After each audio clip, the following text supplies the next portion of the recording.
জানেন তো এখন যে সমস্ত ডিজিটাল বার্থ সার্টিফিকেটগুলো আছে সেগুলো মুছে দেওয়া হচ্ছে, যাদের রেকর্ড কোনো কিছু খুঁজে পাওয়া যাচ্ছে না। তো আজকে বিষয়টা হচ্ছে কি যে আমার নিজের বিষয় নিয়ে আমার যে ডিজিটাল সার্টিফিকেট সেটা ডিলিট করে দেওয়া হয়েছে। তো আমি এই ডিলিট হয়ে যখন জানতে পারলাম যে আমার বার্থ সার্টিফিকেট ডিলিট হয়ে গিয়েছে ডিজিটালটা, তখন আমি কি করলাম, তারপরে আমি যেহেতু 1996 আমার চাকুলিয়া গ্রামীণ হাসপাতালে আমার জন্ম হয়, এখান থেকেই আমাকে বার্থ সার্টিফিকেট ইস্যু করা হয় এবং এখান থেকে আমি বার্থ সার্টিফিকেট, যেটা হাতে লেখা সার্টিফিকেট ছিল, সেটা পেয়েছি। এরপরে এসআইআর হওয়ার মোটামুটি 2-3 মাস আগে আমি এখান থেকে, তখন এই ডিজিটাল সার্টিফিকেটগুলো মানুষ তৈরি করছিল, আমিও এখানে এসেছিলাম।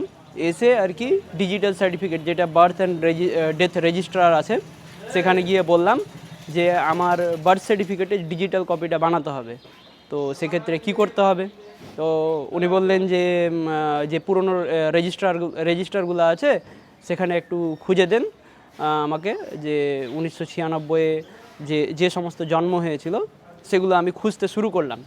তো আমি দেখলাম যে 1996 যে রেকর্ড অনেকের এমন আছে যে চাকুলিয়া গ্রামীণ হাসপাতালে জন্ম হয়েছিল, কিন্তু 1996 ওই রেকর্ডগুলো ওই জায়গায় নাই। আমি 1996 খুব কম রেকর্ড দেখতে পেলাম। এরপরে 1994 দেখলাম, 1994 খুব যেতে হলে 2 থেকে 3টা দেখতে পেলাম। এরকম করে আমি কিন্তু আমার রেকর্ডটা খুঁজে পেলাম না। তো যাই হোক, আমি এই বিষয়টা আমি বিএমএইচকে জানালাম, বিএমএইচকে একটি লিখিত আবেদন দিলাম এবং আমার যে ম্যানুয়াল সার্টিফিকেট সেটা দেখে তারপরে আমাকে একটা ডিজিটাল সার্টিফিকেট দেওয়া হলো।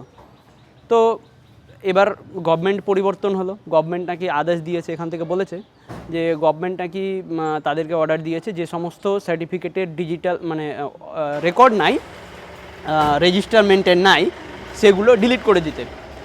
তো সেক্ষেত্রে আমার একটা প্রশ্ন হচ্ছে যে যদি কোনো হাসপাতালে ডিজিটাল রেকর্ড যদি সংরক্ষিত না থাকে, খুঁজে না পাওয়া যায়, তাহলে সেক্ষেত্রে যার রেকর্ডটা ডিলিট করা হলো, যার ডিজিটাল কপিটা ডিলিট করা হলো, সেখানে তার কী এমন ভুল আছে?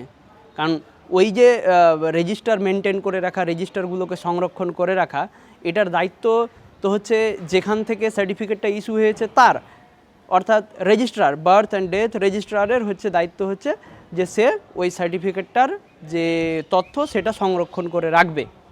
তো সেক্ষেত্রে আমাকে না জানিয়ে আমার সার্টিফিকেট সাসপেন্ড করে দেওয়া হলো। আমি এসে জিজ্ঞাসা করছি, ওদের কিছু করার নাই। আমাকে সিওএমএইচের সাথে দেখা করতে বললো, বিডিওর সাথে দেখা করতে বললো। আমি বললাম যে আমি সিওএমএইচকে তো আমি চিনি না, বার্থ সার্টিফিকেট আমাকে ইস্যু করা হয়েছে এই হাসপাতাল থেকে। আমি এই হাসপাতালের যে সরকারি কর্মচারী আছে আমি তাদের সাথে কথা বলবো। তো এখানে তো যাই হোক কিছুই আর করতে পারলো না, আর কিছু করতেও পারবে না, এটা আমি ভালো করে জানি। আমি চলে গেলাম বিডিও অফিসে, বিডিও সাহেবের কাছে। তো ওখানে মোটামুটি 1.5 ঘন্টা অপেক্ষা করার পর বিডিও সাহেব নাকি ভিসিতে ছিল, মানে ভিডিও কনফারেন্সে মিটিং করছিল। তো 1.5 ঘন্টা ভোর দাঁড়িয়ে থাকতে থাকতে সেখানে আবার গিয়ে বিডিও সাহেবের সাথে কথা বললাম। তো বিডিও সাহেবও বললো যে এ বিষয়ে আমাদেরকে অর্ডার তো এসেছে যে সমস্ত বার্থ সার্টিফিকেটের রেকর্ড নাই সে সমস্ত বার্থ সার্টিফিকেট ডিজিটাল যে কপিগুলো আছে সেগুলো সাসপেন্ড করে দাও এবং তাদের বিরুদ্ধে এফআইআর করো যাদের ভুয়ো সার্টিফিকেট রয়েছে। তো সেক্ষেত্রে আমি বললাম কি যে তাহলে আমার বিষয়টা কি করা হবে? আমার তো অরিজিনাল সার্টিফিকেট, আর আমি এটা প্রমাণও করতে পারবো যে এই জায়গায় আমার জন্ম হয়েছে। তো আমার সার্টিফিকেটটা কেন ডিলিট করা হলো? তো স্যার বললো কি যে এ বিষয়ে আমাদের এখনও কোনো কিছু গাইডলাইন আসেনি, যে আমরা কিভাবে যাচাই করব যে কোনটা সার্টিফিকেট অরিজিনাল, কোনটা সার্টিফিকেট ডুপ্লিকেট, এটা যাচাই করার তো কোনো উপায় নেই আমাদের কাছে। তো এই পর্যন্ত আছে, মোটামুটি 10-15 দিন আরও অপেক্ষা করতে বললো, যে পরবর্তীতে কি আদেশ আসছে রাজ্য সরকারের পক্ষ থেকে, তারপরে আমরা হয়তো জানাতে পারবো। কিন্তু আমার প্রশ্ন হচ্ছে এটা শুধু সিম্পল একটা প্রশ্ন, যে যেখান থেকে birth and death certificate issue করা হলো তাদের এটা দায়িত্ব এবং কর্তব্য ছিল যে তারা আমার যে তথ্য সেটাকে সংরক্ষিত করে রাখবে, যে রেজিস্টারটা আছে সেই রেজিস্টারটা সংরক্ষণ করে রাখবে।